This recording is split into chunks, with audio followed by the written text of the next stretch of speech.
আসসালামু আলাইকুম। Freelance take চ্যানেলের পক্ষ থেকে সবাইকে জানাই স্বাগতম।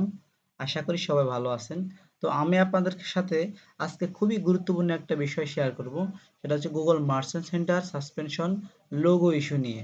যদিও মনে হয় যে আপাত দৃষ্টিতে এটা ইস্যুটা খুবই ছোট, কিন্তু এটার সুদূর মেয়াদী ফলাফল বা সুদূর প্রসারী ফলাফল অত্যন্ত খারাপ। কারণ এই লোগো ওয়ার্নিং এর লোগো যদি গুগল মার্চেন্ট সেন্টার যে একটা নীতিমালা আছে সেটার সাথে না মেলে, তাহলে এই লোগোরা সাসপেন্ডেড করে দেয় গুগল। এবং আপনার অ্যাকাউন্টে ক্লায়েন্টের যে অ্যাকাউন্ট এটাও সাসপেন্ডেড করে দিতে পারে। অর্থাৎ লোগো ইস্যুটা দেখার পর পরই যদি তার সমাধান না করা হয়, তাদের একটা টাইম থাকে, একটা সময় থাকে, ওরা ওয়ার্নিং দেয়। যদি এর মধ্যেও না ঠিক করা হয়, তো তাহলে গুগল এটা সাসপেন্ডেড করে দেয়। তো আমি আপনাদেরকে দেখাবো খুব সহজে, মানে একেবারে সিম্পলি কিভাবে এই ইস্যুটার সমাধান করা যায়। তো ভিডিওটি শুরু করার আগে যারা এখনো এই ফ্রিল্যান্স টেক চ্যানেলটি সাবস্ক্রাইব করেননি, তারা অবশ্যই চ্যানেলটি সাবস্ক্রাইব করুন। আর যারা ইতিমধ্যে সাবস্ক্রাইব করেছেন, তাদেরকে মেনি মেনি থ্যাঙ্কস। তো আমরা আর কথা না বাড়িয়ে আমরা চলে যাই সরাসরি গুগল মার্চেন্ট সেন্টারে। তো এটা হচ্ছে আমার ক্লায়েন্টের গুগল মার্চেন্ট সেন্টার অ্যাকাউন্ট। তো উনি আমাকে রিসেন্টলি হায়ার করছেন। এই দেখেন ওনার অ্যাকাউন্টে কিন্তু একটা ওয়ার্নিং চলে এসেছে বড় সড়ো, মিস রিপ্রেজেন্টেশন। ওনার অ্যাকাউন্টে দুইটা ইস্যু আছে। দুইটা ইস্যুর মধ্যে একটা হচ্ছে মিস রিপ্রেজেন্টেশন, আর একটা হচ্ছে এই যে নিচে logo that you uploaded contains error does not conform to our logo requirement. অর্থাৎ গুগলের যে একটা নীতিমালা আছে, গুগল মার্চেন্ট সেন্টার একটা নীতিমালা আছে যে এই নীতিমালা মেনে বা এই সাইজ মেনে লোগো আপলোড দিতে হবে। এই নীতিমালা যদি না মানা হয়, তাহলে গুগল সেই লোগোটাকে অ্যাকসেপ্ট করে না, অর্থাৎ ডিসঅ্যাপ্রুভ করে দেয়। এবং যার অ্যাকাউন্ট তাকে একটা ওয়ার্নিং দেয়। তো এই ওয়ার্নিং এর সময় কিছুটা সময় থাকে, এই সময়ের মধ্যে এটা ঠিক না করা হয়, তাহলে অ্যাকাউন্ট সাসপেন্ডেড করে দেয়। তো দেখেন আমার ক্লায়েন্ট এই ইস্যুটা এই ইস্যুটা হয়তো উনি বুঝতে পারেননি, বা যে কোনো কারণে হোক হয়তো উনি কিভাবে সমাধান করতে হয় এটা হয়তো জানে না, বা বুঝতে পারেনি। তো তার জন্য তার অ্যাকাউন্টটা সাসপেন্ডেড করে দিছে।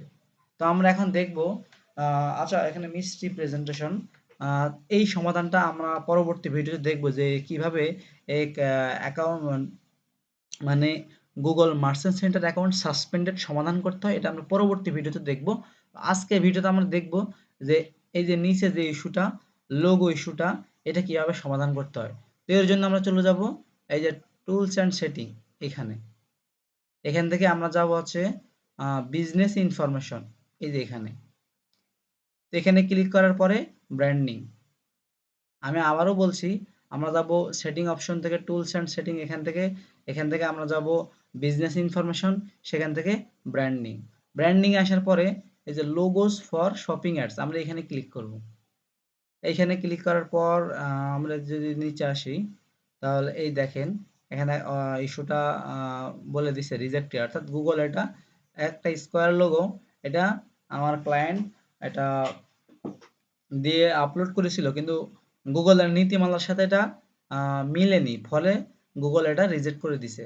এখানে দেখেন গুগল সেটা উল্লেখ করে দিছে যে your square logo will appear on large screen requirements format PNG, মানে পিএনজি ফরম্যাটে এটা ডাউনলোড করতে হবে।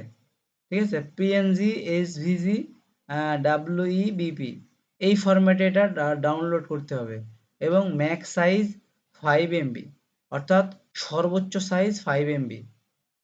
আর হচ্ছে ডাইমেনশন মিন 500x500 পিক্সেল, মানে এই সাইজের মধ্যে ম্যাক্স 2000x2000 পিক্সেল, এই সাইজগুলা মেনে যদি গুগল এই লোগোটা আপলোড করা হয়, তাহলে গুগল এটা অ্যাকসেপ্ট করবে। এই সাইজের সাথে মিলেনি, ফলে গুগল এটা রিজেক্ট করে দিছে। তো আমরা এখন কি করব, এই যে রিজেক্ট থেকে আমরা ব্রাউজার এখান থেকে রিমুভ করে দেব। রিমুভ করে দেওয়ার পরে দেখেন এই সমস্যাটা কিন্তু সমাধান হয়ে গেছে। নিচে দিয়ে যদি আরেকটা দেখি, এটা হচ্ছে আন্ডার রিভিউ। তো আমরা এটা ডিলিট করে দেব, এখান থেকে রিমুভ অপশন থেকে রিমুভ করে দেব।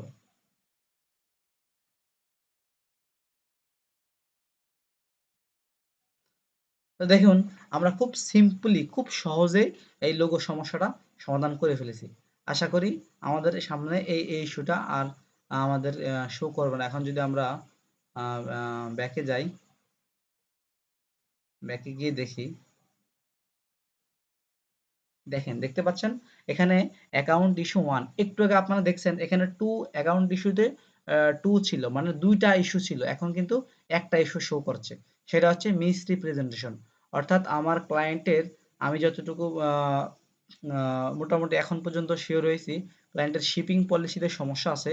তো আমি এর পরবর্তী ভিডিওতে আমি দেখাবো যে এই মিস রিপ্রেজেন্টেশন সমস্যাটা কিভাবে সমাধান করতে হয়।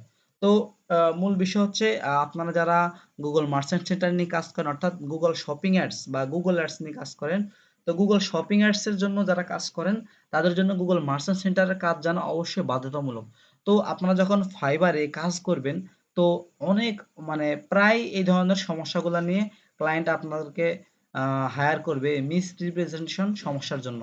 তো এইটা কিভাবে আমি সমাধান করলাম এই বিষয় নিয়ে আমি একটা ভিডিও করব। তো সবাইকে দেখার আমন্ত্রণ রইল।